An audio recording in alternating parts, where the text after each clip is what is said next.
बहुत बहुत स्वागत। आप देख रहे हैं कहानी कुर्सी की। मैं हूं सौरभ। स्टूडियो में हमारे साथ हर्षवर्धन त्रिपाठी जी, विजय त्रिवेदी जी, प्रोफेसर संगीत रागी जी और समीर चौगांवकर जी हमारे साथ हैं। बंगाल की हम लोग पहले बात कर रहे थे, तो बंगाल में एक काम जो अभी भी हो चल रहा है वो है घुसपैठियों का बांग्लादेश की तरफ भागना।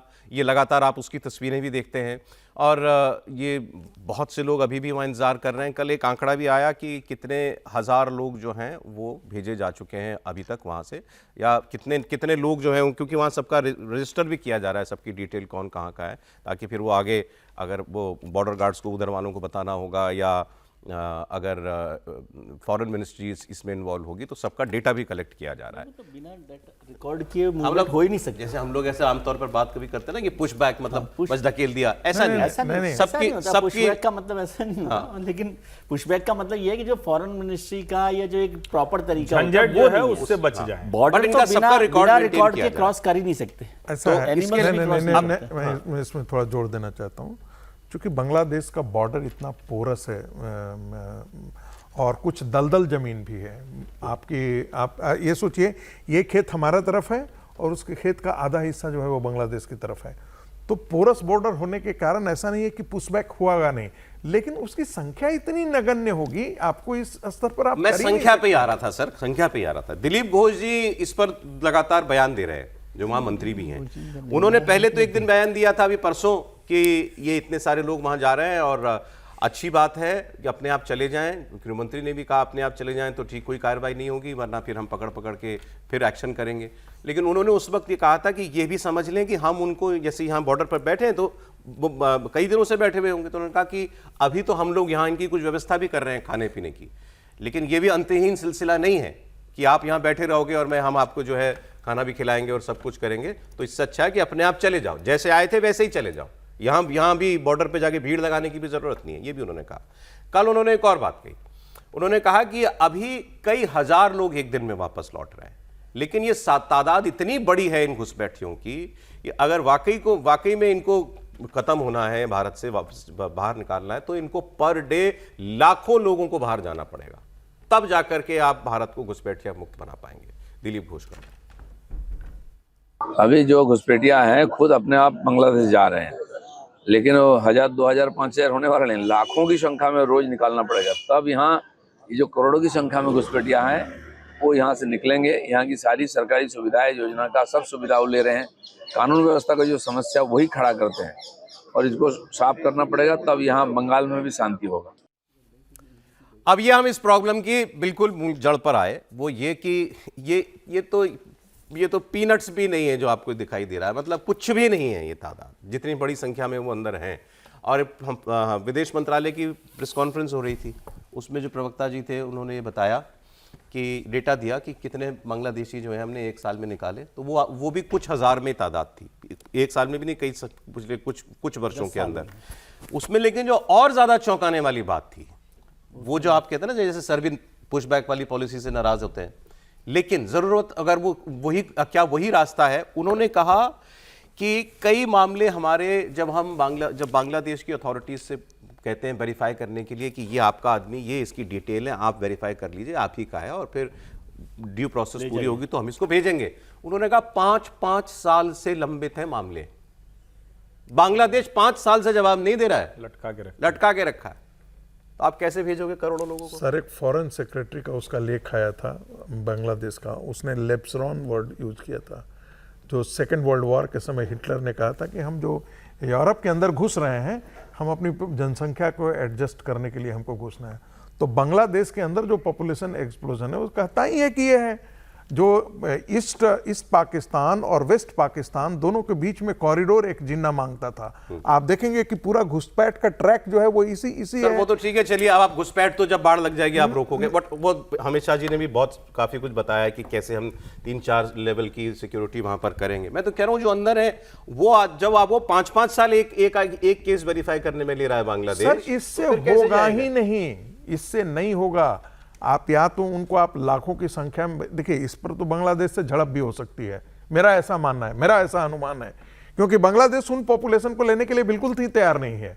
कभी भी वो नहीं कहता है। कहता है हमारे यहाँ तो पॉपुलेशन नीचे कम आया है, पॉपुलेशन रेट नीचे आया है, हमारे यहाँ से कहाँ पॉपुलेशन आपके यहाँ गया है, आपके यहाँ पॉपुलेशन हमारे यहाँ से गया नहीं है, आप ये सब मिथ्या है। जैसे हमारे यहाँ के वामपंथी गिरोह कांग्रेसी ऐसा सब कहते हैं ना, अरे SIR में बताओ जरा कहाँ से बांग्लादेशी पकड़ाया गया, कितना बांग्लादेशी बताओ हमको बिहार में पकड़ा गया, कितना बांग्लादेशी आसाम में पकड़ा गया। वो तो हमारे यहाँ का गिरोह खुद ही नहीं मानता है कि हमारे यहाँ बांग्लादेशी आकर घुसपैठ करके रह रहे हैं, तो वो तो कैसे मानेंगे, वो अपने देश में कैसे आने देंगे, नहीं आने देंगे। बांग्लादेश से बात करके तो ये काम होगा नहीं, नहीं होगा वो, लेकिन दोनों ही काम मुश्किल काम है ना, पुशबैक से भी नहीं होगा और बांग्लादेश के साथ बात करके भी नहीं होगा। उसका रास्ता जो भी निकल सकता है भाई, जैसे अब वो दिलीप घोष जी वैसे सरकार में मंत्री हैं, शायद वो अपने आप ही जितनी बात कर रहे हैं सरकार उनकी बात कर रही है कि नहीं कर रही, लेकिन पुशबैक से भी वो खुद कह रहे हैं कि नहीं निकाले जा सकते। कितने लोगों को निकाला जा सकता है? बॉर्डर क्रॉस करके भी जो लोग निकाले जा रहे हैं वो हजारों की तादाद में,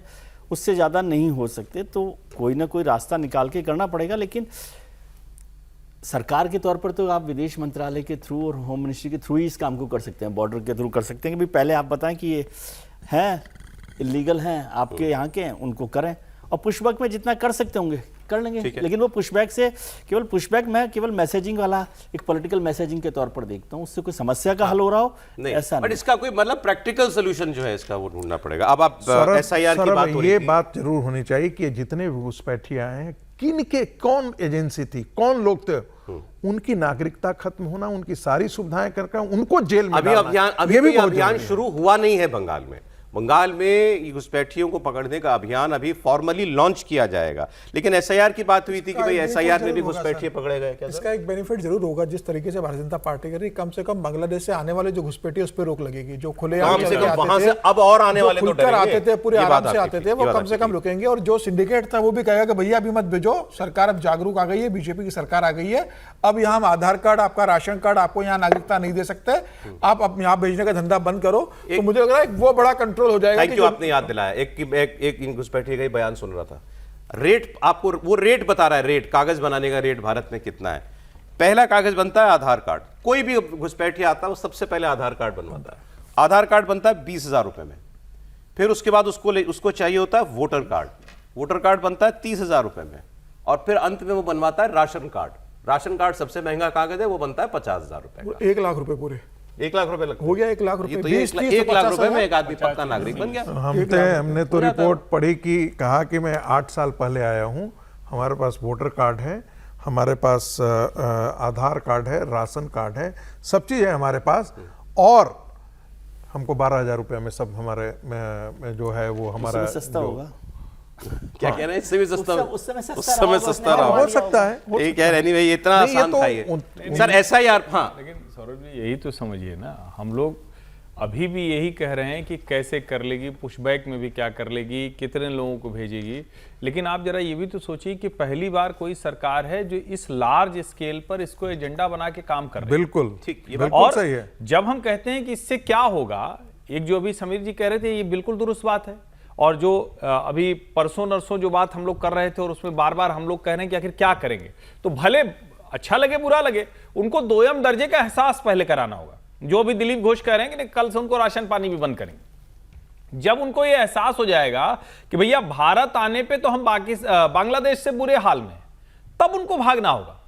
एक तो आएंगे नहीं डिटरेंट के तौर पर, दूसरा यहां से लोग भागेंगे, और मतलब ये थोड़ा दूसरे पक्ष से दिखता है कि कैसे इसको पहचानेंगे, लेकिन अब तो परंपराएं खत्म हुई। नहीं तो शादी ब्याह में तो द्वारचार पे 5 पीढ़ी का नाम पूछते थे, वर पक्ष और कन्या पक्ष को 5 पीढ़ी का नाम बताना होता था, तो कम से कम 5 पीढ़ी का नाम तो हर ऐसे जो भी संदेह के दायरे में आए उसको पूछा ही जाना चाहिए। 5 पीढ़ी में पकड़ में ही आ जाएगा। गांव सब अभी भी हैं, गांवों का रिकॉर्ड अभी भी है, हमें से किसी को भी चलो यहां नहीं पता चलेगा, गांव में जाएंगे सब पता चल जाएगा। नहीं, आपको एक चीज और बता दूं, फिर आप एक ये घुसपैठिए अब आकर के गांवों में तहसीलों में जमीन खरीद रहे हैं, शादी कर रहे हैं, और जमीन खरीदने के बाद स्थिति हो जाएगी कि आधार कार्ड तो कैंसिल वो कर नई देंगे, आइडेंटिटी बना रहा है। जमीन को आप कैसे कैंसिल करेंगे? सर 5 साल और औने जमीन पौने आज आप दाम खरीद पर लेंगे ना, उन्होंने खरीद लिया जमीन है। 20 साल पहले खरीद लेंगे ना। हाँ।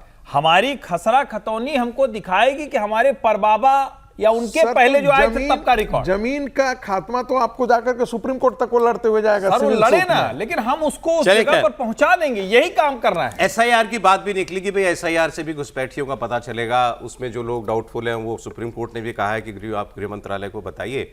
ज्ञानेश कुमार जी, सुप्रीम कोर्ट का एसआईआर को जो एक तरीके से स्टैंप मिला, उसके बाद वो एक कार्यक्रम में पहली बार मुझे बोलते हुए दिखाई दिए, तो मैं आपको बयान दिखाना चाहता हूं। उन्होंने एक तो बड़े प्रसन्न दिखाई दे रहे थे, बड़े गौरवान्वित महसूस कर रहे थे कि हमारी कार्रवाई भारत के सर्वोच्च अदालत से पास होकर के निकली है। भारत सरकार को उनको पद्म भूषण दे देना चाहिए, वो जब डिजर्व आप आज आपने आइडिया दे ही दिया तो हो ही जाएगा शायद फिर। तो सुनते हैं Gyanesh Kumar ji.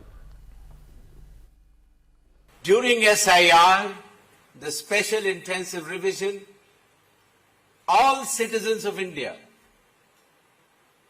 who had attained 18 years of age are being included aggressively by the electoral machinery, and all those who are ineligible, such as dead, duplicate, absent, shifted, and foreigners, are being removed. The SIR has not only withstood the scrutiny of the highest court in India, but has also been immensely successful in meeting its constitutional and legal mandate. Sameer जी, ज्ञानेश कुमार जी को खुशी महसूस और गर्व महसूस करने का अधिकार है पूरा? नहीं, पूरे चुनाव आयोग को है, ज्ञानेश कुमार जी को भी है, दोनों जो उनके डेप्यूटी है, जो पूरी टीम है, जिस तरीके से इतने तमाम आरोपों के बाद सोशल मीडिया पे इतना ज़्यादा उनको ट्रोल किया गया, उनके परिवार को लेकर, उनकी बेटी को लेकर जिस तरीके से आपत्तिजनक पोस्ट किए गए, उसके बाद भी उन्होंने जिस तरीके से पहले बिहार में किया, बिहार के बाद बंगाल में, और अब तो बाकी राज्यों में जो बचे हुए 16 राज्य वहाँ शुरू कर दिया गया है, एसआर की प्रक्रिया को शुरू कर दिया गया है। तो मुझे लगता है बहुत बड़ी उपलब्धि है, और जिस तरीके से उन्होंने कम समय के अंदर करके दिखाया, ऐसा नहीं था कि बहुत लंबा समय मिला, कम समय में दिन रात करके दिखाया, और सुप्रीम कोर्ट ने उसको मान्यता दी। सबसे बड़ी बात ये थी कि भाई एक बार बार सुप्रीम कोर्ट में जा रहे थे तमाम लोग, इनके खिलाफ राहुल गांधी पत्रकार वार्ता लेते थे, राहुल गांधी के जुड़े हुए कांग्रेस के लोग जिस तरीके से अभिषेक मनु सिंघवी, सुप्रीम कोर्ट ले गया, तो बता दिया गया था कि बिल्कुल भारतीय जनता पार्टी के प्रवक्ता के रूप में काम कर रहे हैं।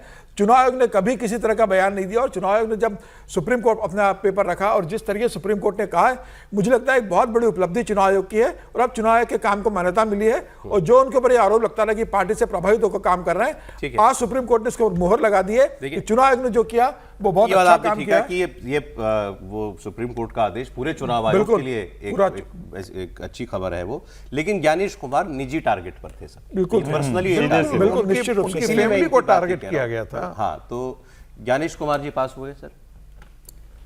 ज्ञानेश कुमार जी को यदि देखा जाए कि एसआईआर, खासतौर से मैं इस इलेक्शन को लेकर समझता हूँ कि जो बंगाल का इलेक्शन हुआ वो बेहतर तरीके से हुआ, जिस पर हम लोगों ने पहले भी चर्चा की थी कि सिक्योरिटी फोर्सेज जिस तरह से लगाई गई और वो वायलेंस वहाँ पर नहीं हुई, और ईमानदारी से मतलब एक बेहतर तरीके से चुनाव हुआ ज्ञानेश कुमार जी के लिए, तो वो एक बेहतर काम है। एसआईआर को लेकर भी सुप्रीम कोर्ट की मोहर के हिसाब से देखें तो ठीक ही काम हुआ है, अच्छा काम हुआ है। कुछ लोगों की शिकायतें अब भी बाकी है, शिकायतें भी चलती रहती है, शिकायतों तो संतोषी लोग वो कभी संतोषी नहीं है, सब लोग अपने तरीके से सोचते हैं, केवल हम जैसे सोचते हैं वैसे ही सब लोग नहीं सोचते। सुप्रीम कोर्ट का उसके बाद तो नहीं, मैं एक्चुअली ये डिस्कशन करने का मतलब ये है, ज्ञानेश कुमार जी का जो बयान है उसको विजुअल की तरह ले लीजिए। मैं कह रहा हूं सर कि एक प्रयास ये था कि एसआईआर या चुनाव आयोग के ऊपर जो बातें कही जा रही थी कि देश की चुनाव की प्रक्रिया पर सवाल उठाओ जी, उस पर संदेह खड़ा करो। अब ये जो सुप्रीम कोर्ट का फैसला आ गया, क्या वो कार्यक्रम विफल हो गया? नहीं, विफल नहीं, मतलब ये उसके लिए हार है, एक तरह से झटका है। विफल तो वो अब जब खत्म कर देंगे तब होगा, क्योंकि ये एक्सरसाइज तो बहुत लंबे समय से चल रही है। पहले ईवीएम को लेकर हुई, फिर एसआईआर को लेकर हुई, फिर जिस तरह से वोट डिलीशन को लेकर हुई। मुझे उसमें सबसे खराब बात, मतलब ये सब पर चर्चा हो सकती है, मुझे खराब बात केवल ये लग रही थी कि जो सीईसी साहब हैं उन पर पर्सनल अटैक नहीं करना चाहिए। अब संस्था पर यदि आपको लगता है कि चुनाव आयोग ठीक से काम नहीं कर रहा है तो उस पर करें, कि ज्ञानेश जी को नाम को लेकर, फिर उनके बच्चों को लेकर बहुत सारी बातें हुई, वो उस व्यवस्था को मैं ठीक नहीं मानता। लेकिन मैं इसको अब भी ठीक मानता हूँ कि यदि कोई लोग आज भी संतुष्ट नहीं है तो नहीं है, ये आप जबरदस्ती रुक जाएगा त्रिपाठी जी? अब नहीं, मुझे नहीं लगता कि रुकने देखिए, वाला है। कैंपेन तो कैसे रुकेगी? विजय जी ने शुरुआत कहाँ से की? कई लोगों की ग्रीवांसेज अभी हैं, हाँ हाँ, तो अब कौन सी ग्रीवांस है? सुप्रीम नहीं, कोर्ट जो भाई, भी उनकी ग्रीवांस ग्रीवांसेस क्या जो हो सकती है ना, नहीं, मैं वही ये हम थोड़ी तय करेंगे कि ना उनकी ग्रीवांसेस हम खत्म नहीं हो तय गई। करेंगे। मैं वहीं आ रहा हूं कि जब हम ये कह रहे हैं ग्रीवांसेज हैं तो कौन सी है, तो आएगा कि जो लोग क्या उसको कहा गया था, लॉजिकल डिस्क्रिपेंसी उसमें है, तो उसका भी जवाब चुनाव आयोग ने कहां दिया? सर्वोच्च न्यायालय में दिया कि हम इसको कॉम्पिटेंट अथॉरिटी को भेज रहे हैं। अब दूसरी ग्रीवांस क्या है कि ज्ञानेश कुमार, अमित शाह का फोन आता है, वो कहते हैं कि अच्छा ठीक है, चलो इस बार चुनाव हम जिताते हैं भाजपा को। अब इस ग्रीवांस का कोई क्या कर लेगा भाई? वो लोग तो यही कह रहे हैं ना, वो लोग कोई मतलब वो लोग तो लॉजिकल डिस्क्रिपेंसी भी नहीं कर रहे हैं, वो लोग तो कह रहे हैं इसको खारिज करो। वो एक संस्था को पूरी तरह से खारिज करना चाह रहे हैं, तो उनकी समस्या का समाधान कैसे हो? तरीके तो यही हैं। अब और कोई और तरीका निकल कर आए या तो उसका कोई प्रोविजन लेके आए। अगर कोई व्यक्ति ये कह रहा है कि हम तो इसलिए नहीं सुनने जाते निर्णय क्योंकि पहले से सब कुछ स्क्रिप्टेड था, तो फिर क्या हो सकता है? तो ग्रीवांस अगर मन में है, ये वही वाला है जो कई बार आप कहते हैं ना कि क्या है वो, सोता क्या जगता क्या आप बोलते हैं, तो वो वही वाला हाल है। तो वो लोग तो वही है। लेकिन सुप्रीम कोर्ट ने तो मोहर लगा दी जैसे ना, सुप्रीम अब तो कोर्ट- शांत हो जाए। अभी जैसे एक मसला कोर्ट में चल रहा है, सुप्रीम कोर्ट में इलेक्शन कमीशन में सीज के अपॉइंटमेंट को लेकर, है ना, और ज़्यादातर विपक्षी दलों का ये कहना है कि भाई असली जड़ तो वो है। अब इस पर फिर से वही बहस होगी कि पहले तो ऐसे होता ही नहीं था, कि क्या बनता था और कौन नहीं बनता था, जिसका उदाहरण मैंने बहुत बार दिया कि पार्टी अध्यक्ष ही चिट बनाकर भेज देते थे। ये भी सच है बात, इसमें कोई ऐसी चलिए बात सर, अगली नहीं है। खबर में बढ़ते हैं। तो वो अभी जैसे वो मामले हैं, तो ऐसे शिकायतें तो चलती रहती हैं। शिकायतें और ग्रीवांसेस बहुत सारी है, ओवैसी साहब की इकट्ठी हो गई हैं, वो उनका आपको वो निपटानी है। शिकायतें नहीं है, अस्थिर कैसे किया जा सकता है, उसकी देखिए, कोशिश यही है। योगी आदित्यनाथ जी ने भी पीछे बयान दिया था कि भाई सड़क पर नमाज नहीं होगी, तो इस पर ओवैसी साहब का हमला आया है, जवाब आया बल्कि यूं कहिए, और उन्होंने कहा कि अब तो हमें नमाज पढ़ने से भी रोका जाता है, लेकिन इस देश का मुसलमान नमाज पढ़ना छोड़ेगा नहीं। फिर उन्होंने कंपैरिजन किया 2-3 मामलों में। उन्होंने कहा कि हमारी नमाज सड़क पर नहीं हो सकती अगर, तो किसी भी धर्म का कोई आयोजन सड़क पर नहीं होना चाहिए। उन्होंने नॉर्थ की बात की, तो वो कांवड़ की बात कर रहे थे कि इनके लिए तो आप टेंट लगाते हो हाईवे के ऊपर, तो वो भी बिल्कुल पूरी तरीके से बंद होना चाहिए। पॉइंट नंबर 2, उन्होंने कहा हमारी अजान से भी आपको दिक्कत होती है, तो मोदी जी जब लाउड स्पीकर पर भाषण देते हैं उससे किसी को प्रॉब्लम नहीं होती? हमारी अजान तो दिन में 5 बार होती है, थोड़ी सी देर की होती है, 2 मिनट रोज की होती है सर। हाँ, एक मैं तो उन्होंने जिस तरीके से अब काउंटर किया है उसको। पॉइंट नंबर 3, उन्होंने कहा कि आप हिंदू त्योहारों पे मीट वीट की दुकान जो है, नॉन वेज की दुकान बंद करा देते हो, तो रमजान 1 महीना चलता है, 1 महीना देश के अंदर कहीं शराब की दुकान नहीं खोली होनी चाहिए। अगर बराबरी की बात है तो फिर ये इसी तरीके से लागू होना चाहिए। हम पे लागू होगा तो आप पे भी लागू होगा। अज़ां पे ये मसला, नमाज पे मसला। अच्छा, वो जो यात्रा चलती उत्तराखंड से दिल्ली तक, पूरी रोड ब्लॉक हो जाती, उस पर कोई तकलीफ नहीं है आपको? बीच में पंडाल डाल देते, उस पर कोई तकलीफ नहीं है आपको? ये बात सच है, नमाज होती रोड पे, कितनी देर होती भाई मेरे? रोज का तो नहीं है ना, जुम्मे का होता या फिर ईद की होती, फिर चले आते मिलके। ये भारत में तो हर मजहब का त्योहार तो रोड पे भी होता है ना, उसको नहीं देखते, उसको नहीं देखते, आंख अंधी हो जाती है।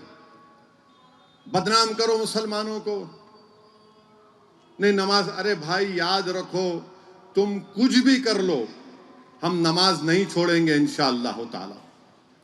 बल्कि कई नौजवानों से, 16-17 साल के बच्चों से मैं मिला, जो मेरे को आके बोले, असद साहब हम नमाज नहीं पढ़ते थे, माने कभी पढ़ते कभी नहीं पढ़ते थे, मगर ये जो रोज टीवी पे देख रहे ना, अब हम नमाज पढ़ेंगे इंशाल्लाह जाके मस्जिदों में।